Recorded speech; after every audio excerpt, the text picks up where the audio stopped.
Leon learned early not to expect permanence. At 19, he carried a quiet restlessness that came from growing up in care files thicker than memories, names changed with each placement. He had searched once, years ago, for his parents.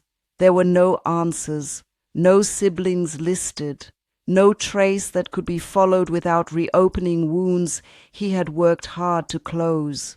Eventually, he stopped looking. Some doors, he learned, did not open just because you knocked. Now in Croydon, winter mornings found him unlocking the workshop before the heaters kicked in. Cold bit through his gloves as sparks flew from stripped wire and metal casings. Apprenticeship suited him. Electricity made sense. Current needed a path. Resistance could be measured. Power flowed best when guided. People were harder. Self-doubt followed him closely. It whispered that he was behind, that everyone else had someone to call when things went wrong. The lack of guidance was not just professional, it was personal. No father teaching him how to stand his ground. No mother reminding him he was enough.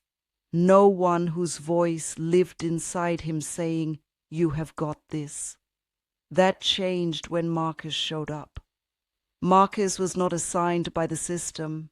He chose Leon, an older electrician with steady hands and patient eyes.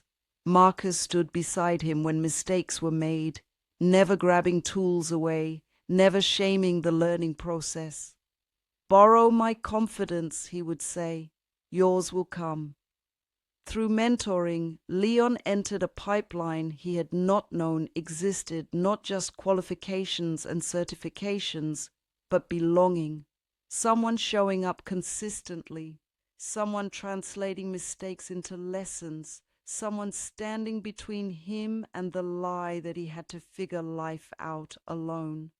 God met Leon there, not as an abstract idea, but as an oath made visible, expressed through mentorship. God's promise took on flesh in the form of presence. Guidance was no longer theoretical. Calling felt possible.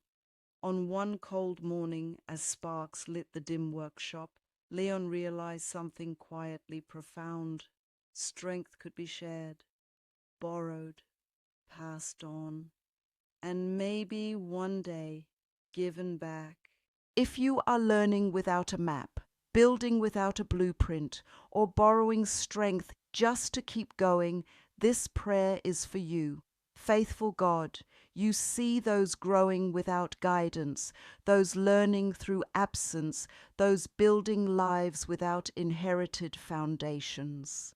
Thank you for mentors who stand in the gap for borrowed strength that carries us until our own begins to rise.